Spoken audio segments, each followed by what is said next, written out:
மைய பொதுக்குழு பேசி முடிவெடுக்கப்பட்டு நாம் தமிழர் கட்சியோட தமிழர் கட்சியுடைய இணைப்பு விழாவுக்கான முதல் பத்திரிகை சந்திப்பு வந்த பத்திரிகையாளர் அத்தனை நபர்களுக்கும் முதல்ல வணக்கத்தை தெரிவிச்சுக்கிறேன். இன்றைய சமகால கட்டத்தில் ஏற்படுகிற அரசியல் தமிழ் தேசிய அரசியல். ஒவ்வொரு காலகட்டத்திலேயே இந்த மண்ணுக்கான அரசியல் என்பது தமிழ் தேசிய அரசியல் ஒவ்வொரு காலகட்டத்திலேயே இந்த மண்ணுக்குள்ள இருட்டடிப்பு செய்யப்படுது. நீங்கள் பார்த்தீங்களாக்க இந்த மண்ணுக்கு மக்களுக்கு சம்மந்தமே இல்லாத ஒரு அரசியல் தான் இந்த மண்ணில் நிலைத்து நின்று அரசியல் செஞ்சுக்கிட்டு இருக்கு. ஆனால் இந்த மண்ணுக்கான அரசியல் என்பது பார்த்தா தமிழ் தேசிய அரசியல், தமிழர்களுக்கான அரசியல் அது இருக்குதான்னு பார்த்தா இங்கே கிடையவே கிடையாது. ஒவ்வொரு காலகட்டத்திலேயும் இந்த தமிழ் தேசிய அரசியல் மேலோங்கி வரும்பொழுது பார்த்தீங்களாக்க அந்த தமிழ் தேசிய அரசியலை விழுங்கி கொள்கிற அளவுக்கு திராவிட அரசியல் மேலோங்கிட்டு வந்துகிட்டே இருக்கு. அதில் இன்றைய சமகாலகட்டத்தில் நீங்கள் பார்த்தீங்களாக்க ஒரு தனி நபராக நாம் தமிழர் கட்சியை தொடங்கி அது மிகப்பெரிய அளவுக்கு விருட்சியமாக ஏற்படுத்தி யார் கூடவும், குறிப்பாக நான் சொல்றது யார் கூடவும் கூட்டணி இல்லாமல் 2 சட்டமன்ற தேர்தல் 2 நாடாளுமன்ற தேர்தலை சந்தித்து 40 லட்சத்துக்கு மேலே வாக்கு வங்கியை பெற்ற 8% மேலே வாக்கு வங்கியை பெற்ற நாம் தமிழர் கட்சிக்கு வலு சேர்க்கும் விதமாகவும் அந்த நாம் தமிழர் கட்சியோட இணைந்து வருகிற 2026 சட்டமன்ற தேர்தலில் நான் தமிழர் கட்சியோட இணைச்சு அது இன்னும் வீரியமாக களமாடுவதற்காகவும் அந்த தமிழ் தேசிய அரசியலை எழுந்து வரக்கூடாது என்பதற்காக இங்கே பல்வேறு நிலத்தில் நின்றுக்கூடிய திராவிட அரசியல் அதை முழுக்க முற்றிலும் துடைத்து வீசிட்டு தமிழ் தேசிய அரசியல் பிறப்பதற்காகவும் இந்த இடத்துல நாங்கள் இன்றைக்கு நாம் தமிழர் கட்சியோட இணைக்கிற ஒரு விழாவை வருகிற 22/3/2025 அதாவது வருகிற சனிக்கிழமை அன்னைக்கு ராமேஸ்வரம் தங்கச்சி மடத்தில் தொடர்ச்சியா இலங்கை கடற்படையால் மீனவர்கள் கைது செய்யப்படுவதும் படகுகள் பறிமுதல் செய்யப்படுவதும் இந்த 1 மாத காலமாக நீங்க தொடர்ச்சியா பார்த்துட்டு இருப்பீங்க. இதுக்கு தீர்வு கொடுக்க வேண்டிய என்ற அரசியல் முழுக்க அது பிஜேபி அரசியல் தீர்வு கொடுக்குதா, இல்ல திராவிட அரசியல் ஆட்சி அதிகாரத்தில் தீர்வு கொடுக்குறா? இல்ல, இதுக்கு தீர்வு கொடுக்க வேண்டிய அரசியல் என்பது தமிழ் தேசிய அரசியல். தமிழ் தேசிய அரசியல் வைக்கிற கொள்கைகளும் கோட்பாடுகளும் உச்சபட்சத்தில் தீர்வு கொடுக்கிற ஒரு விஷயத்துல இருக்கும் பட்சத்தில் அண்ணன் செந்தமிழன் சீமான் அங்கே ஒரு கண்டன ஆர்ப்பாட்டமும் பெரிய ஒரு பேரணி அறிவிச்சிருக்காங்க. அங்க தமிழர் கட்சி குறைஞ்சபட்சம் ஒரு ஆயிரக்கணக்கான தமிழர் கட்சி உறவுகளோட பொறுப்பாளர்களோட நாங்கள் அங்கே தங்கச்சி மடத்தில் அந்த போராட்டத்தில் கலந்து கொண்டு நாங்கள் இணைகிறோம். அதை சொல்கிற விதமாக தான் இந்த இடத்துல பத்திரிகையாளர் சந்திப்பை நடத்துகிறோம். இன்னொரு விஷயத்தை பார்த்தீங்கன்னாக்கு மிகப்பெரிய அரசியல் வடிவம், அரசியல் சித்தாந்தம், அரசியல் கொள்கை பெருமளவு எங்ககிட்ட இருந்தாலும் பெரிய பொருளியலோ பெரிய வணிகமோ பெரிய அளவுக்கு இல்லாத அரசியலா தமிழ் தேசிய அரசியல் இருக்கு.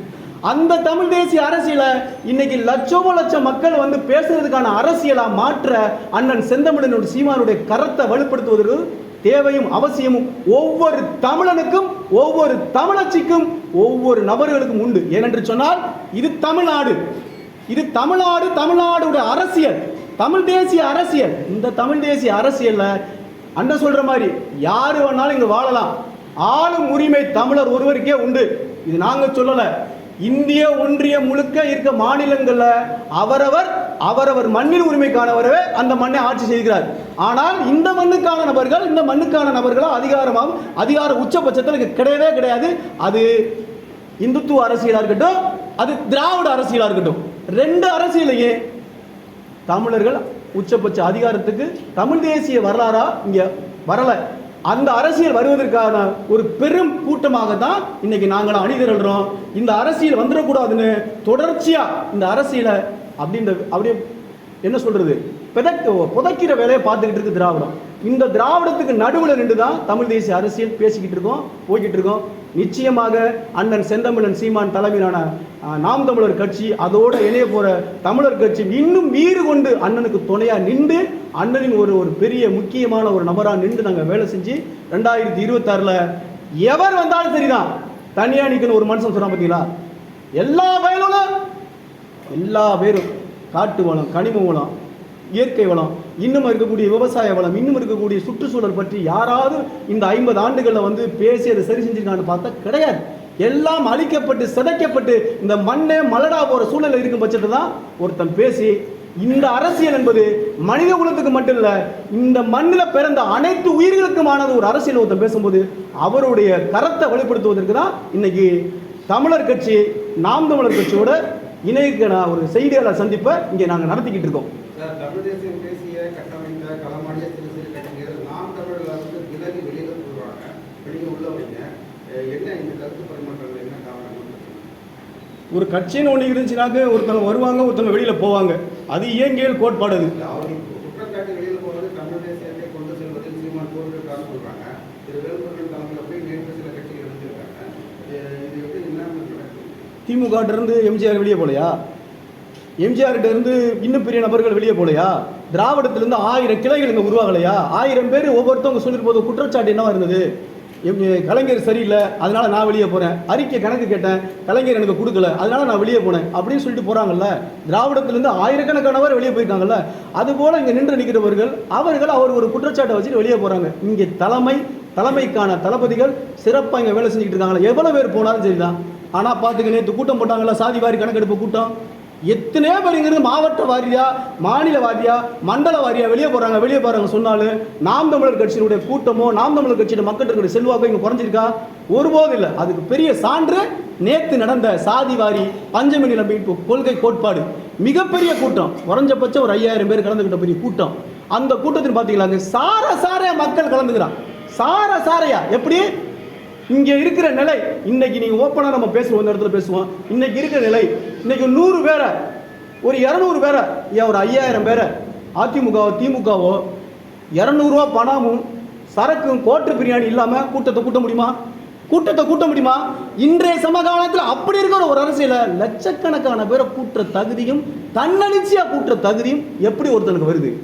ஏன்னா அது இந்த மக்கள் விரும்புகிற ஒரு அரசியல், நீண்ட நெடுங்காலமா புகஞ்சிக்கிட்டு இருக்கிற அரசியல் இங்க வரணுங்கிறக்கா எல்லாரும் காத்துக்கிட்டு இருக்காங்க.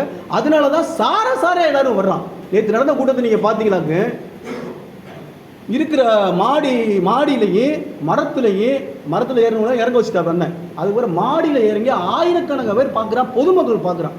அப்பேற்பட்ட பெரிய எழுச்சியான நாம் தமிழ் கட்சி வரும்போது அதில் ஒரு சில பேர் கருத்து முரண்கள் அடிப்படையில், இல்லை அவர்களுக்கு தேவையான சில விஷயங்கள் அடிப்படையில் அவங்க ஏதாவது பேசியிருக்கலாம்.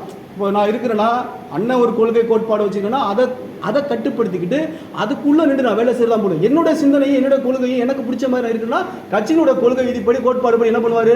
நடவடிக்கை எடுத்து தான் வெளியனுப்புவார். அப்படி வெளியெடுப்புற நபர்கள் அவங்க என்ன பண்ணுவாங்க? அவர்களுக்கு எங்கே தேவைப்படுதோ அங்கே போய் நின்று அவங்க அரசியல் பண்ணுவாங்க. போகும்போது எங்கே 2 வேலை செஞ்சாங்களோ அவங்கள குறை சொல்லிட்டு போங்க. அது யாராக இருந்தாலும் தானே, அது அண்ணன் சீமானுக்கு மட்டும் பொருந்தாதுல. கட்சியை விட்டு வெளியே போகிற அதிமுக விட்டு வெளியே போனவங்க நிறைய பேர் இருக்காங்க, கம்யூனிஸ்ட் கட்சியை விட்டு வெளியே போனவங்க நிறைய பேர் இருக்காங்க. அரசியல் இயக்கமாக இருந்தால் முரண்கள் இருக்கத்தான் செய்யும். குறைஞ்சபட்சம் ஒருத்தன் கட்சியை விட்டு வெளியே போவான், ஒருத்தன் கட்சிக்குள்ள உள்ள வருவான். இது இயங்கியல் கோட்பாடு.